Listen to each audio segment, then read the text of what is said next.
전국 최초로 동단위 핀셋 방역구역으로 지정됐던 부산 만덕동에서 집단 감염이 발생했습니다.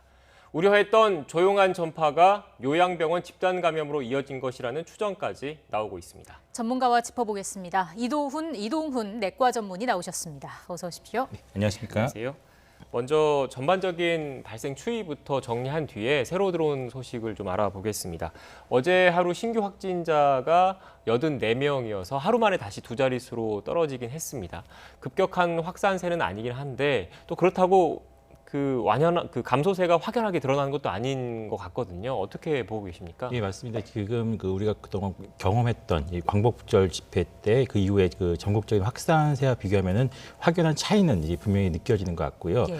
다만 이제 기온들이 좀 많이 다릅니다. 기온이 지금 오늘 아침도 굉장히 날씨가 쌀쌀하고요. 내일은 대관령이 뭐 영하 1도까지 떨어진다고 하는데 우리가 이 코로나19를 이제 봄에 처음 경험하지 않았습니까? 그 당시 연구에 의하면 한 5도에서 11도 정도가 굉장히 전파력이 강하다라는 일부 연구 결과도 있었습니다. 그런데 코로나19는 원래 겨울에 많이 유행하거든요. 네. 일반적인 코로나 바이러스는.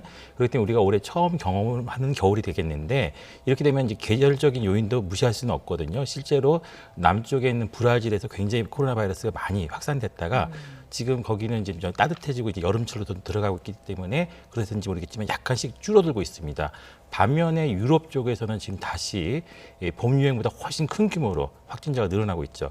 그렇게 보면 우리나라도 날씨가 따뜻해졌다 지금 추워지는 이 시즌에서 감기처럼 코로나 바이러스도 증가할 가능성이 충분히 있기 때문에 대비를 해야 될 것 같고 국민들 입장에서는 뭐 다 아시겠지만 손 씻기라든지 마스크 착용 굉장히 유념해 주셔야 될 것 같고 정부는 이 병상들을 좀 확보해 넣으셔야 될 것 같습니다. 예. 지난번에 우리 그 광복절 집회 때 하루에 400명 정도 나오니까 중환자실이 굉장히 어려웠습니다. 그래서 아마 지금 경기도 쪽에서도 중환자실을 지금 만들고 있다 그러거든요. 그리고 의료 인력도 좀 확보해야 될 것 같고 아마 이런 준비된 대응이 있으면은 확진자가 좀 늘어나더라도 우리가 안심하고 치료받을 수 있는 그런 계기가 될 수 있을 것 같습니다. 네, 날씨도 많이 쌀쌀해졌고 아직 연휴 잠복기도 끝나지 않은 만큼 언제라도 집단 유행 가능성은 상존하고 있다라는 말씀이신 것 같고요.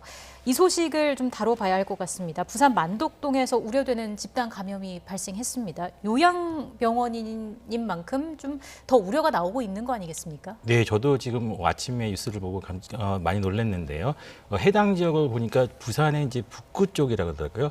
부산 지역 분들에게 여쭤보니까 부산에 특정적으로 많이 발생하던 지역이 있다고 합니다. 그래서 북구에 아마 만덕동 지역이라고 얘기를 하는데 아마 이 지역을 아마 특별하게 관리를 했었던 모양이에요. 9월 말부터 이유를 알 수 없는 확진자가 계속 발견되면서 그래서 아마 부산 지역에서 굉장히 관심을 가졌던 지역인데 아마 요양병원에 계신 분이 근무자분이 한 분이 몸이 안 좋으셔서 이제 12일 아마 검사를 하니까 이제 확진이 어저께 나왔고 오늘 네. 전수조사를 하는 과정에서 50명이 넘는 확진자가 발견됐습니다. 아마 입원 환자분들도 많으시고 요양병원 가보시면 아시겠지만 밀접 접촉이 많이 이루어질 수밖에 없기 때문에 굉장히 많은 분들이 추가 감염이 있을 수 있고요. 또 여기 종사자분들도 한 10여 분 감염됐기 때문에 이분이 그 활동을 했기 때문에 아마 일정 정도 여파는 있을 거라고 생각이 됩니다.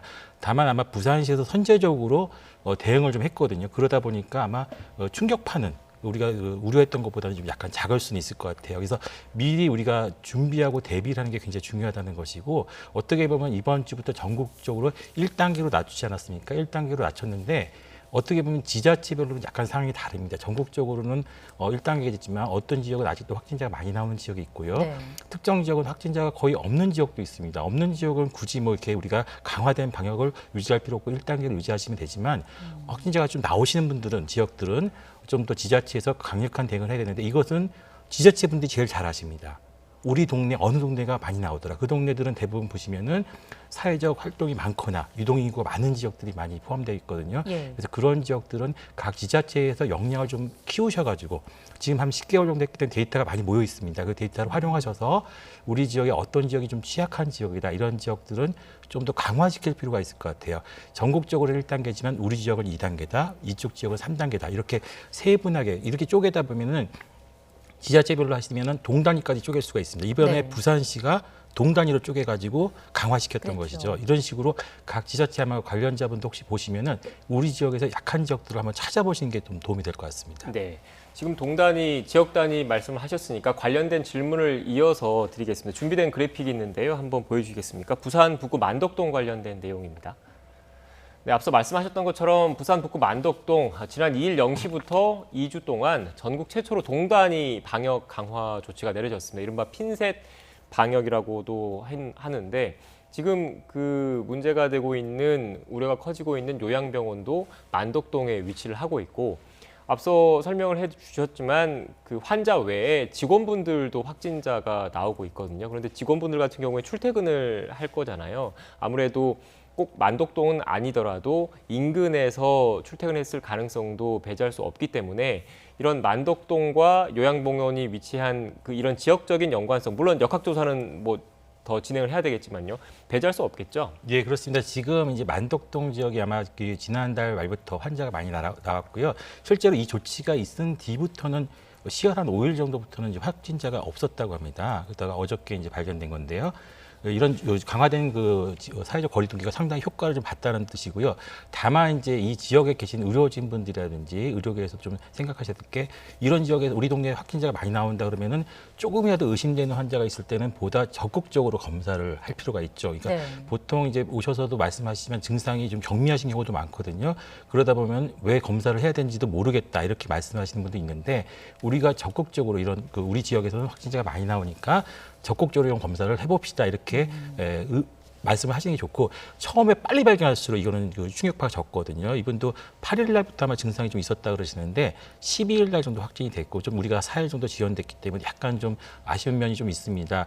그렇지만 그나마 다행인 것은 부산시에서 굉장히 다양한 방법으로 선제적으로 이제 집합 금지도 시키고 식당도 좀 영업도 상당히 규제를 가했기 때문에 그 지역사의 충격파는 상당히 좀 제한적일 수 있지만 이 지역에 많이 활동하셨던 분들은 의료진 선생님들 보시면은 보다 좀 적극적으로 의심을 좀 가지고 검사를 하시면은 우리가 검사를 의뢰할 때 보통 1% 확률을 가진다 그러거든요. 100명을 검사를 보내면 한 분이 확진이 되는 겁니다. 그래서 몇 분 보냈는데 음성이 나왔다고 해서 포기하지 마시고 꾸준히 확인하시는 것이 좀 필요할 것 같습니다. 네, 그런데 만덕동 외에 직원분들의 동선에 따라서 부산 지역 내 다른 곳으로 그 전파가 확산될 가능성은 없는 겁니까? 물론 그럴 가능성도 배제할 수는 없습니다. 문제는 그러나 이제 우리 국민들이 10개월 동안 많은 그 안전 조치에 대해서 숙지하고 계시고요. 마스크라든지 손 씻기 이런 것도 굉장히 열심히 하고 있기 때문에 이런 것들이 굉장히 큰 위력을 발휘하는 것 같습니다. 저희도 어떤 지역의 종합병원에서 입원 환자분이 한 일주일 있다가 이제 확진이 된 경우가 있었는데요. 이분을 진료했던 의료진도 감염이 안 됐고 옆에 같은 병실에 있던 환자분들도 감염이 되지 않았습니다. 이것은 무엇을 말씀하자면 마스크랑 손 씻기만 잘 하시면은 확진자가 많이 돌아다닌다 하더라도 우리가 어느 정도 예방이 가능하다. 그래서 올겨울은 아마 마스크하고 손 씻기를 아마 생활화하시는 겨울이 되어야 될 것 같습니다.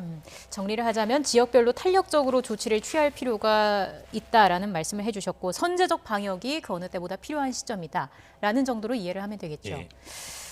더 크게 확산하지 않도록 만전을 기해야 할 것 같고요. 또 최근 상황을 보면 해외 유입 비중도 상당히 좀 큰 것 같습니다. 지금 상황 어떻게 보고 계시는지요? 지금 사실은 우리나라는 1단계로 낮췄지만 아마 프랑스라든지 유럽 등 2단계, 3단계 뭐 다시 봉쇄 이야기까지 나올 정도로 어떻게 보면 봄보다 확진자 수가 더 늘었습니다. 그나마 다행인 것은 봄에는 주로 이제 어르신들이 많이 계시는 요양원들이 사실 그 당시엔 정보가 없었기 때문에 무방비 상태로 노출되면서 사망자가 굉장히 많이 발생했었는데요. 이번에는 그나마 좀 대비를 해서서 사망자들은 그렇게까지 폭발적으로 늘고 있지는 않지만 어저께 영국 데이터를 보니까 사망자도 100명을 넘어섰더라고요. 이제 조금씩 늘어나고 있어서 걱정이 많이 되는 상황이고 그렇기 때문에 해외에서 들어오시는 분들을 완전히 막기는 좀 어려울 것 같습니다. 이번에도 러시아 배에서 또 뭐 많은 분들이 확진자가 발견이 됐는데 네. 그렇기 때문에 우리 정부도 해외 유행 상황을 면밀하게 좀 지켜보면서 해외 입국자 관리를 보다 좀 철저히 할 필요가 있을 것 같고요. 사실 어떻게 보면 우리나라는 그나마 방역을 철저히 했기 때문에 이 정도의 확진자 규모를 유지하면서 사회 활동을 할 수 있는 것이고요. 유럽이나 미국들은 아직 지금 이제 2차 충격파가 좀 올 가능성이 상당히 높다라고 지금 보고 있거든요. 그래서 해당 국가들도 상당히 긴장하고 있는 것 같습니다. 네.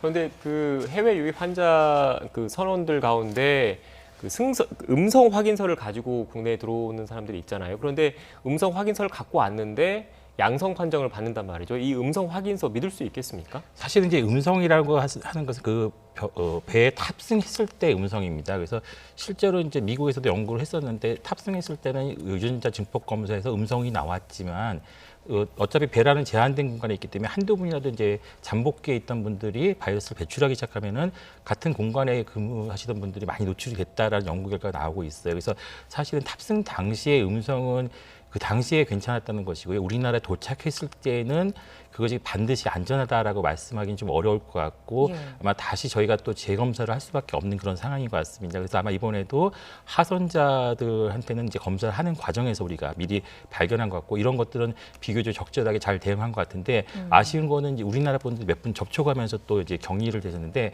그분들이 좀 이제 노출이 안 됐으면 하는 게 지금 개인적인 희망인데 이분들이 이제 접촉하실 때는 항상 우리가 조심해 주셔야죠. 이분들이 바이러스를 갖고 있을 수 있다라는 것을 염두에 두시고 접근하시면은 좀 더 안전하지 않을까 생각이 됩니다. 그래서 아마 이런 분들을 좀 더 확대해가지고 모든 분들한테 검사를 하면 좋겠지만 이제 검사도 만만치 않은 비용이 좀 발생되고 네. 이 현장에서 빠르게 볼 수 있는 것 중에 하나가 이제 신속항원 검사가 있는데 이런 것들은 계속 논의는 저희가 되고 있는 것 같아요. 외국에서 일부 국가에서 사용을 하고 있는 것 같은데 아직 한국에서 사용하게 된 정확도라든지 이런 것들이 좀 논란이 좀 되고 있고 우리나라 검사 역량이 아마 유전자 증폭 검사를 충분히 할 수 있기 때문에 아마 지금은 그냥 유전자 증폭 검사를 하고 있는 것 같습니다. 해외 유입 비중이 높아지면서 방역 관리 역량이 조금 부족해지는 분산되는 거 아니냐 이런 우려가 나오는데 그 정도까지는 가지 않을 거라고 보시는 건지요? 사실은 그건 예측하기는 좀 어렵고요. 사실은 이제 우리나라 질병관리본부라든지 의료계 분들도 지금 많이 지쳐 있는 상황이거든요. 네. 사실 의료 인력은 우리나라가 좀 부족합니다. 그래서 좀 지원이 좀 필요하지 않을까 생각이 들고 질병관리본부에서 질병관리청으로 이제 승격이 됐는데 승격이 된 만큼 인력이라든지 이런 것들을 좀 더 많이 좀 지원해 줄 필요는 있을 것 같습니다. 네. 그리고 마지막으로 그 독감 백신 얘기도 해야 될 것 같아요. 독감 예방 접종이 재개되긴 했는데 이 물량 부족과 관련된 그 이야기도 나오고 있더라고요. 지금 일선 의료 현장에 계시니까 실제로 어떻습니까? 사실은 이제 물량은 좀 부족한 건 아닌데 부족은 약간 하긴 하는데 일부 백신들은 이제 좀 부족하다 그래요. 이게 예를 들면 이제 소아용 이제 무료 국가 접종 백신은 지금 부족한 상황이 있어서 저도 오늘 이제 접종을 하면서 이 소아과 여러 곳을 이제 돌아다니다 오신 분을 이제 접종하게 됐는데 네. 이제 백신이 이제 문제가 되는 게 이제 국가에서 많은 부분들을 이제 가지고 갔거든요. 그러다 보니까 일반 그 국민들이 접종해야 될 백신이 약간 부족하고, 근데 문제는 국가 백신에 대한 국민의 신뢰성이 약간 떨어졌어요. 이번에 여러 가지 사건이 발생되면서 그 관계로 인해서 접종을 약간 기피하고 무료 접종보다는 유료 접종, 돈을 좀 내고 맞으시겠다는 분이 좀 늘어나면서 일종의 약간 지역적으로 백신은 좀 부족해진 것 같아요. 그래서 그렇지만 아직 백신이 좀 있는 지역도 있습니다. 그렇기 때문에 잘 찾아보시면 백신을 접종할 수는 있고 또 더 걱정되는 거는 백신이 좀 불안하다고 생각하시면서 백신 아예 안 맞겠다라고 계시는 분도 있는데 올해는 이제 저희가 독감 백신을 꼭 맞으시라고 말씀드리는 이유가 독감의 치료제인 타미플루를 저희가 사용하지 못할 수도 있습니다. 왜냐하면 그 타미플루 사용은 이제 법으로 정해져 있거든요. 그냥 무조건 쓸 수 있는 게 아니라 신속 항원 검사에서 독감이 확인된 환자에게만 쓸 수가 있고요. 네. 또 하나는 이제 독감 유행주의보가 발령됐을 경우에만 쓸 수가 있습니다. 그 이외에는 쓸 수가 없기 때문에 올해 그 독감 유행이 안 될 경우에는 유행주의보가 발령이 안 되면은 이 타미플루를 못 쓸 수가 있어요. 그리고 38도 이상 고열이 나는 호흡기 환자들은 지금 저희가 일선에서 진료하기가 좀 어렵습니다. 그래서 모두 선별진료소로 가서 일단 독감 검사와 코로나19 검사를 동시에 해야 되거든요. 이렇게 되면 선별진료소의 업무 부담이 굉장히 가중될 수가 있어요. 그래서 독감 백신을 꼭 맞아달라고 이제 부탁을 드리는 것이고요. 지금 일부 의료기관은 이제 백신이 좀 부족한 곳이 있어요. 근데 아마 공급이 좀 지연되는 것도 있고 무료 백신은 좀 꽤 여유가 있을 것 같아요. 아직 시작을 안 했기 때문에. 그래서 무료 백신 부분을 아마 정부에서 일정 부분 소아과는 이제 전환시키는 작업도 지금 하고 있는 것 같습니다. 그래서 아마 조금 조정을 하면 되고 그다음에 그 유료 백신들은 아직은 조금씩은 남아 있거든요. 그래서 잘 찾아보시면 아마 백신을 접종할 수 있을 것 같습니다. 네, 잘 찾아보시면 백신 접종하실 수 있을 것 같다고 말씀하셨는데 일반 그 시민 입장에서는 독감 백신이 부족하다고 하니까 어디에 가서 그러니까 어느 병원이 독감 백신을 얼마나 보관하고 있는지 갖고 있는지 그런 재고 상황을 일일이 병원마다 전화하는 것보다 뭐 통합적으로 그 알 수 있는 그런 사이트나 이런 게 있으면 좋겠다는 생각을 하시는 분들도 계시더라고요. 아직 그런 그 시스템은 없는 거죠? 아직 그런 시스템은 없고 아마 국가 무료 접종은 그런 시스템이 좀 되어 있는 것 같은데요. 일반 유료 접종은 개별적으로 구입하다 보니까 구입량을 다 파악하기는 좀 어렵고요. 아마 큰 병원들, 아마 그 좀 규모가 큰 병원들은 좀 그 개인 병원 중에서도 서너 분이 하신 큰 병원들은 백신을 좀 확보를 많이 하거든요. 평소에 환자들이 많기 때문에. 그런데 지금 이제 없는 분들은 이제 작은 병원들은 거래량이 적기 때문에 아마 확보가 좀 어려웠다 이런 얘기가 좀 있는 것 같습니다. 네, 알겠습니다. 지금까지 이동훈 내과 전문의와 함께 이야기 나눴습니다. 오늘 말씀 고맙습니다. 고맙습니다.